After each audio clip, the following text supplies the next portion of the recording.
हर हर महादेव अलग निरंजन। सो वेलकम टू आवर ब्लॉगाकाल चैनल। आज का टॉपिक है पूरी दुनिया का सबसे दूसरा ज्योतिर्लिंग जो है मल्लिकार्जुन। आज जुड़ गए हमारे साथ सागर।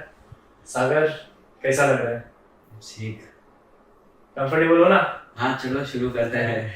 तो आज का टॉपिक आपको पता है मल्लिकार्जुन। सो सागर हमें सब बताएंगे इतिहास के बारे में, उसका बॉर्न एंड ब्रॉट अप कैसा हुआ, कैसे प्रकट हुआ, क्या हुआ, जो हुआ वो सब बताइए। तो सागर चलिए शुरू करते हैं। सबसे पहले अपन 12 ज्योतिर्लिंग का स्मरण करते हैं। सौराष्ट्रे सोमनाथं च श्रीशैले मल्लिकार्जुनम् उज्जैनियं महाकालम् ओंकारं ममलेश्वरं परल्या वेदनाथं च डाकिन्य भीमाशंकर सेतुबन्धे तु रामेशं दागेशं दारुकावने वाराणस्यातु विश्वेशं त्र्यम्बकं गौतमीतटे हिमालये तु केदारं घुष्मेशं च शिवालये एतानि ज्योतिर्लिङ्गानि सायं प्राप्त पठेन् नरः सप्तजन्म कृतं पापं स्मरणेन विनश्यति। हर हर महादेव। हर हर महादेव बोलिए। जय बाबा की।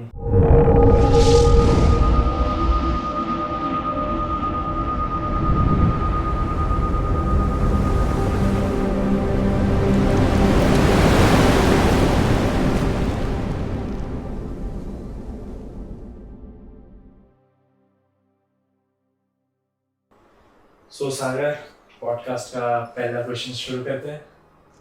सो दूसरा ज्योतिर्लिंग मल्लिकार्जुन, उसके बारे में बताइए। महादेव का दूसरा ज्योतिर्लिंग श्री मल्लिकार्जुन। मल्लिकार्जुन का शिव पुराण में उल्लेख है। श्रीशैल शृंगे विभूतादि संगे तुलाद्रि तुंगे मुदा वसंतम रमणजंगम मल्लिक पूर्वमेकम नमामि संसार समुद्र सेतु।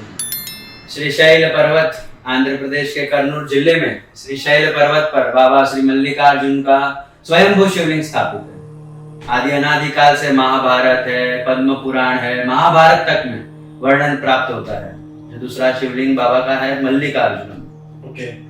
आंध्र प्रदेश के अंदर जो श्रीशैलम पर्वत है वो दक्षिण काशी कहा गया है। दक्षिण का कैलाश पर्वत है इसको कहा गया है। उसके ऊपर बाबा ने निवास स्थान किया है। ओके, मतलब बाबा का दूसरा निवास स्थान बोल सकते हैं। दूसरा निवास स्थान मल्लिकार्जुन। ओके, मल्लिकार्जुन की कहानी बताइए। मल्लिकार्जुन की कहानी तो बड़ी रोचक है। शिव और पार्वती कैलाश के शिखरों पर बैठे थे। बैठे बैठे दोनों में चर्चा हो रही थी कि किस पुत्र का ब्याह पहले करवाएं, गणेश जी का या कार्तिकेय जी का। ओके। सबसे ज्येष्ठ पुत्र कार्तिकेय, बड़े, सबसे बड़े कार्तिकेय थे। तो देखा जाए तो घर में सबसे पहले जो बड़े होता है उनका ही शादी होता है। गणेश जी बोलते हैं शादी मेरा होना चाहिए सबसे पहले। कार्तिकेय जी बोले मेरे में। दोनों में डिबेट चल रहा है कि हु विल मैरी फर्स्ट। दोनों में चल रहा है तो महादेव जी ने और पार्वती जी ने निर्णय लिया कि जो सबसे पहले पृथ्वी की परिक्रमा करके आएगा, पूरे विश्व की जो पहले परिक्रमा करके आएगा उसका विवाह पहला किया जाएगा। माँ बाप का आज्ञा है, सिर पे लेके क्या आज्ञा किया है बाबा ने। कार्तिकेय जी मयूर लेके अपना निकल गए परिक्रमा भ्रमण के लिए। यहाँ गणेश जी बुद्धि के देवता, कार्तिकेय जी विचार में थे कि गणेश जी का शरीर तो स्थूल काय है, गणपति स्थूल काय है, कैसे चल पाएंगे, कैसे दौड़ेंगे पूरी पृथ्वी परिक्रमा करने में। उनका वाहन तो चूहा है, मेरा तो मोर है, मेरा मोर तो दौड़ उड़ के जाएगा पूरा।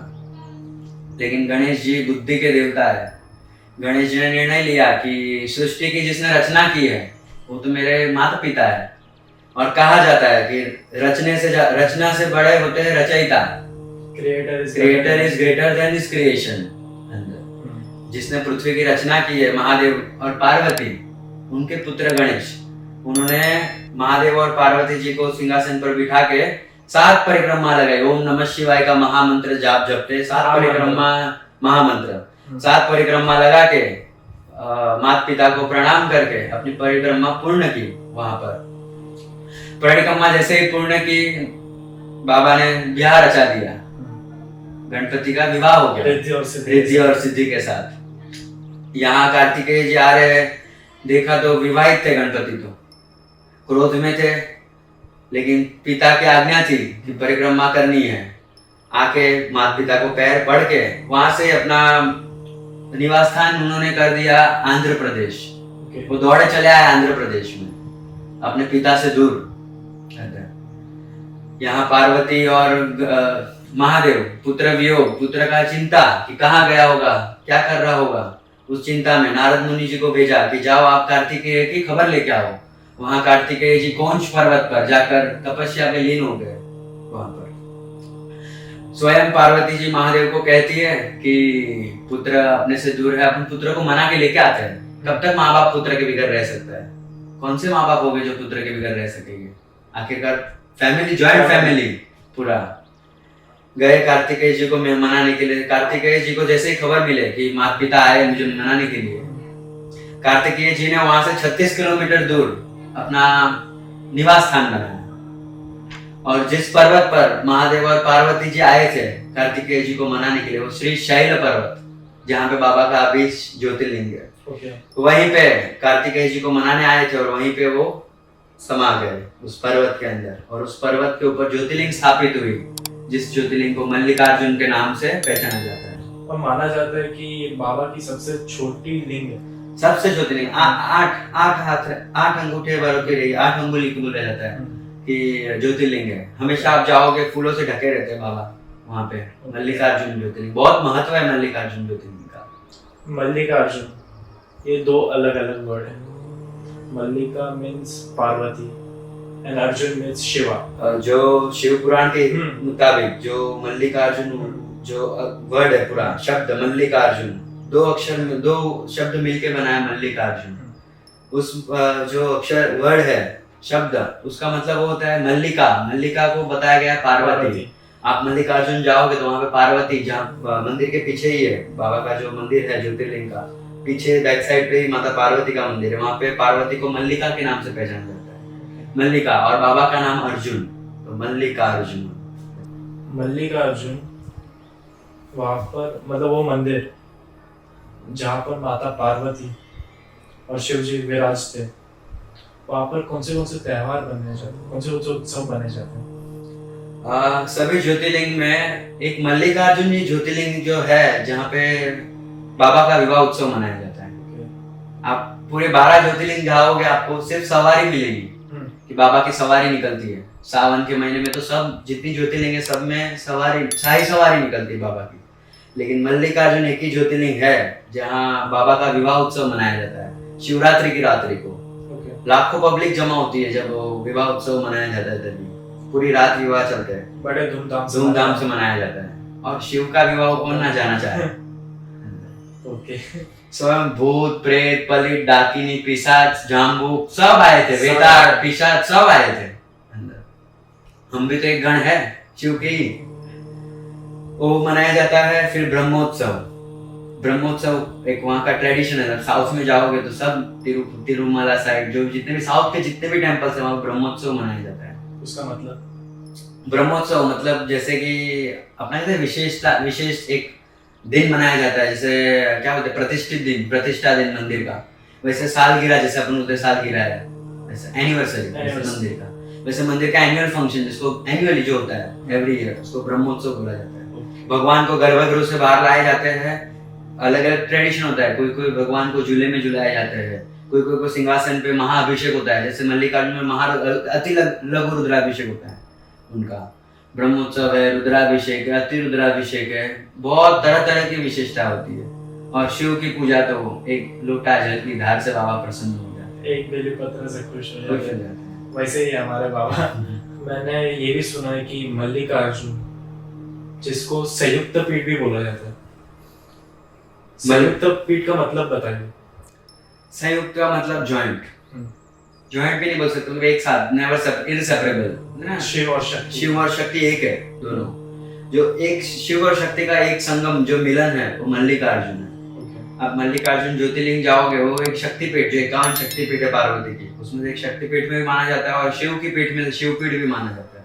शक्तिपीठ और शिवपीठ का मिलन बाबा मल्लिकार्जुन का ज्योतिर्लिंग है। पार्वती को वहां पे मैंने बताया मल्लिका तो बुलाया जाता है, देवी मल्लिका के नाम से जाना जाता है, बट और एक नाम है उनका ब्रह्मरांबा। वहां पे नजदीक मंदिर है पार्वती का, जिसको शक्तिपीठ, जो 51 शक्तिपीठ है पार्वती की, उसमें पार्वती को ब्रह्मरंबा बोला जाता है। माता जी ने वध किया था दैत्य का, भौरे के रूप, भौरे अनगिनत भौरे उस मंदिर के बाहर माता जी ने वर्षा की थी, पूरी भौरों की वर्षा उनके ऊपर, दैत्य के ऊपर। भौरा, भौरा काले कलर के आते, ब्लैक बर्ड्स, हनी बीज जैसी। हाँ, उसका पूरी वर्षा की थी उनके ऊपर, दैत्य के ऊपर। तो वहां से उनका नाम ब्रह्मरंबा पड़ा है। और शिव और शक्ति का एक संयुक्त पीठ, वो है मल्लिकार्जुन। ओके। सबसे विशेषता तो वो है मल्लिकार्जुन की कि विवाह संबंधित जो भी बाधाएं होती है, जिसके विवाह में बाधाएं आती है, या विवाह के बाद की जो बाधाएं आती है, जो बाबा करे ना आए किसी के ऊपर, बट जैसी जैसी बाधाएं आती है विवाह संबंधित, वो मल्लिकार्जुन के दर्शन मात्र से मुक्ति है। जाना पड़ेगा मुझे। विवाह संबंधित जो भी बाधाएं रहती है, एक बार खाली बाबा के सन्मुख जाकर खाली उनकी दृष्टि डाल दे, बेड़ा पार। चलो ना जाते चलो जाएंगे कभी तो। आपने अभी बताया श्रीशैल पर्वत पे निवास किए थे, उसकी महिमा बताइए, मतलब क्या हो सकता है, क्या है? श्रीशैलम जो पर्वत है, जिसको दक्षिण का कैलाश कहा गया है, श्रीशैलम पर्वत, उस पर्वत के निकट कृष्णा नदी है। कृष्णा नदी के तट पर बाबा का ये ज्योतिर्लिंग है, दूसरा ज्योतिर्लिंग। आप शिव पुराण में देखोगे तो रुद्र संहिता के अंदर श्रीशैलम पर्वत को वर्णन किया गया है। वर्णन इस प्रकार है, तदिनं हे समारभ्यं मल्लिकार्जुन संभवम लिंगम चैव शिवश्चैव प्रसिद्ध भुवनेत्रये तलिंगम च समीक्षेतं सं सर्वे कलिब्रपि मुच्यते नात्र संदेह सर्व कामना व्याप्तनात् दुखं च दुरतो याति सुखं मातिकं लभे जननी गर्भ संभूतं कष्ट नानोक्ति वेपुनम धन धान्य समुद्रश्च प्रतिष्ठा आरोग्यमेव च अभीष्ट फलद सिद्धश्च जायते नात्र संशय। इस जो मंत्र मैंने अभी जो कहा, उस मंत्र में वह लिखा गया है कि श्रीशैलम जो पर्वत है, उसके दर्शन मात्र से मुक्ति है। जैसे दूर से आपको पर्वत दिखाई देगा, उसके दर्शन मात्र से मुक्ति है। जो स्त्री पीड़ा में है, जो भी प्रसूति की पीड़ा होती रहेगी, वो पीड़ा से मुक्ति मिलती है। लोगों वाला अनगणित रोगों, जिसको रोग से ग्रस्त हुए, उस रोग से मुक्ति मिलती है। अनेक प्रकार की बाधा हो, जो भी मन में बाधाएं हो, सब ज्योतिर्लिंग में कैसे आप बाबा के दर्शन करने जाओ, नंदी को सुनाओ तो नंदी बाबा को जाके सब सुनाएगा, ऐसा माना जाता है। और शिव पुराण में उल्लेखनीय है कि आप जब भी आप देखे होगे आपने मंदिरों में आप जाओगे तो नंदी के कान में बोला जाता है, जो भी आपकी इच्छा रहेगी, जो मनोकामना हो, यस, नंदी के कानों में। आप गणपति मंदिर में जाओगे तो मंदिर मामा जो हो गए, उनके कान में बात सुनाया जाता है। वैसे शिव मंदिर में नंदी एक कैरियर है, अपना मैसेज, भगवान मैसेंजर की तरह नंदी एक कैरियर है।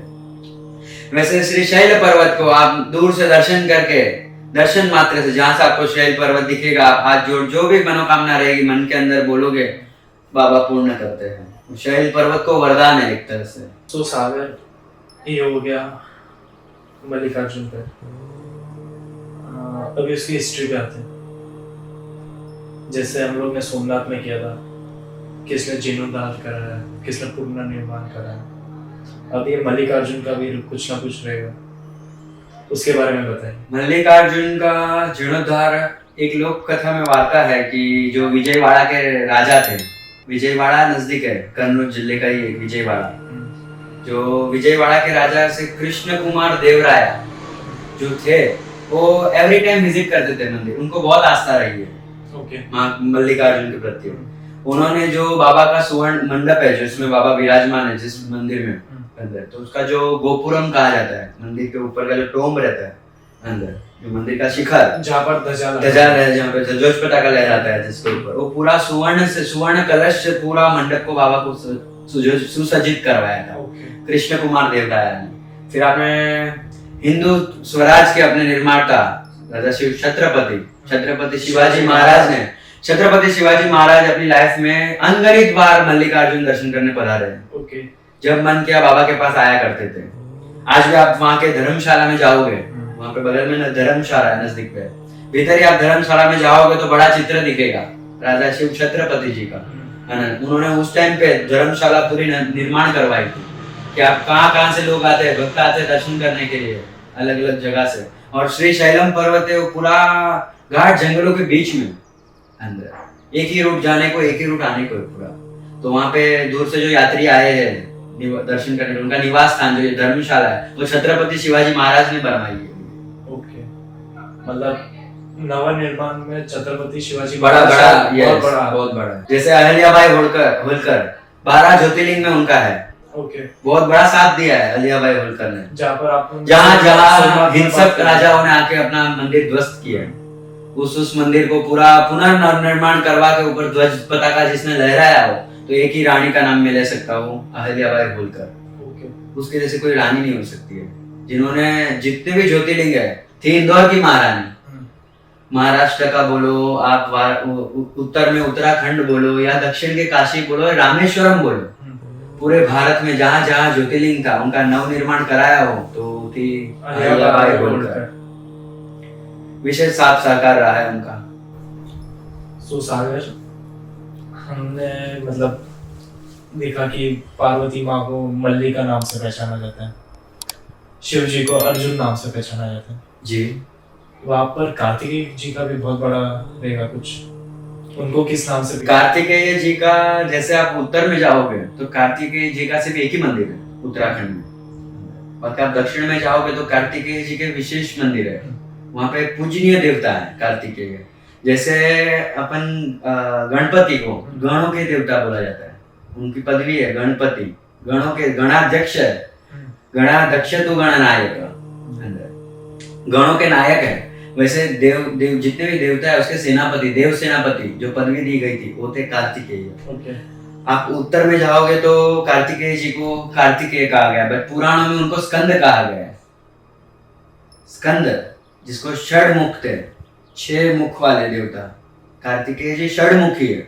जैसे आप देखोगे तो ब्रह्मा जी चतुर्मुखी है, 4 मुख है, 5वां मुख तो महादेव ने काट लिया। और कार्तिकेय जी षडमुखी थे। और आप कार्तिकेय जी को दक्षिण में जाओगे तो अलग अलग नाम से विशेष पहचाना जाता है, अयप्पा, मुरुगन स्वामी, ऐसा अलग अलग विशेष नाम है। ओके, मतलब बोला जाता है कि वो साउथ के देवता, साउथ के दक्षिण में ज्यादा उनको पूजा जाता है। सो अभी भी बहुत कुछ है, कुछ दिमाग में आ तो नहीं रहा है, तो आप मल्लिकार्जुन को थोड़ा शॉर्ट में बता दीजिए। देखिए, लाइफ में जब भी मौका मिले तो एक बार मल्लिकार्जुन अवश्य जाना चाहिए दर्शन करने के लिए। जो सभी अपने 12 ज्योतिर्लिंगों में जिसको एक शक्तिपीठ का दर्जा दिया गया है अपने पुराणों के अंदर, आप सोमनाथ जाओ, महाकालेश्वर जाओ, ओमकारेश्वर जाओ, त्र्यंबकेश्वर जाओ, यहाँ तक कि रामेश्वरम तक जाओ, कहाँ पे भी पार्वती माँ शंकर के साथ जहाँ निवास स्थान करती हो, एक ही स्थान है जो मल्लिकार्जुन। और ऐसा जो पर्वत जिसको बाबा ने कैलाश छोड़ के बाबा और माता पार्वती जिस पर्वत पर निवास स्थान किए हो, श्री शैलम का पर्वत, एक बार लाइफ में मौका मिले तो अवश्य दर्शन करने को चाहिए। सो ये मल्लिकार्जुन जो ज्योतिर्लिंग है उसे प्रेम का प्रतीक माना जा सकता है? जरूर, क्यों नहीं माना जा सकता है। और पहली बात तो मैं ये कहना चाहूंगा कि पार्वती और बाबा शंकर, उससे बढ़कर कोई प्रेमी नहीं हो सकता। भले प्रेम के देवता को कृष्ण माने गए कि कृष्ण एक प्रेम के देवता है, बट मेरे मानना अलग है कि जिस हिसाब से पार्वती ने जितने 108 जन्म लिए बाबा से विवाह करने के लिए, कि हर जन्म मेरे को सिर्फ बाबा ही मिलना चाहिए। शिव नाम, जो शिव का नाम है वही उद्धार कर सकता है। वो नाम की जो लगन लगी थी पार्वती को, कि पार्वती ने कितने जन्म लिए, मतलब चाहिए तो शिव ही चाहिए, शिव एक ही लगन थी कि हर जन्म, इस जन्म, अगले जन्म, आज तो बोला जाता है 7 जन्मों तक मेरे को यही पति मिले, मुझे। आज जो भी विवाह जब होता है तब ब्राह्मण मुख से वही मुकता है, सप्तपदी बोला जाता है। सप्तपदी जो 7 फेरे लेकर जो सप्तपदी बोलते हैं अंदर के, 7 जन्मों तक तू मेरा साथ देगा। और अपन भी उसको बोलते हैं कि 7 जन्म तक तू मेरा साथ दे। बट एक पार्वती थी जिसने हर जन्म शिव के साथ ही विवाह किया। ओके। और एक प्रतीक है मल्लिकार्जुन जो मिलन स्थल है। आपने गाना सुना रहेगा, चंद्रचूड़ शिव शंकर पार्वती रमणा नीलगे नमो नमः, ओके। है ना, पिनाक धर धर्म हर हर, सुना होगा गाना। तो शिव और पार्वती दोनों रमण करने के लिए मल्लिकार्जुन ज्योतिर्लिंग। सो मतलब ये दुनिया का मतलब सबसे पहला विवाह। हाँ, विवाह हुआ था उनका कनखल में। उसके ऊपर भी अपन किसी दिन चर्चा करेंगे, शिव विवाह पे भी। कनखल उत्तराखंड में अभी भी उस जगह है जहाँ बाबा अभी भी अग्नि प्रज्वलित है, जहाँ बाबा का एक विवाह हुआ था, जहाँ फेरे लिए थे शिव ने, वो सब भी है। किसी समय मिलेगा, समय संजोग के अनुसार अपन उसके ऊपर भी चर्चा करेंगे। बिल्कुल। पहले ये 12 ज्योतिर्लिंग जरूर जरूर जरूर, बाबा जब बुलावा भेजेंगे हम आएंगे, जाना ही है। चलो इसी तरह पॉडकास्ट एंड करते हैं। चलो थैंक यू सो मच आपका कीमती समय देने के लिए। ओम नमः शिवाय, हर हर महादेव, जय शंकर महाराज। तो इसी तरह हम पॉडकास्ट एंड करते हैं। अगर वीडियो अच्छा लगे तो लाइक शेयर सब्सक्राइब सब कीजिए और बेल आइकन तो बिल्कुल दबा दीजिए, क्योंकि लेटेस्ट अपडेट के लिए हम हैं। Thank you for watching our blogger channel. हर हर महादेव एंड अलख निरंजन।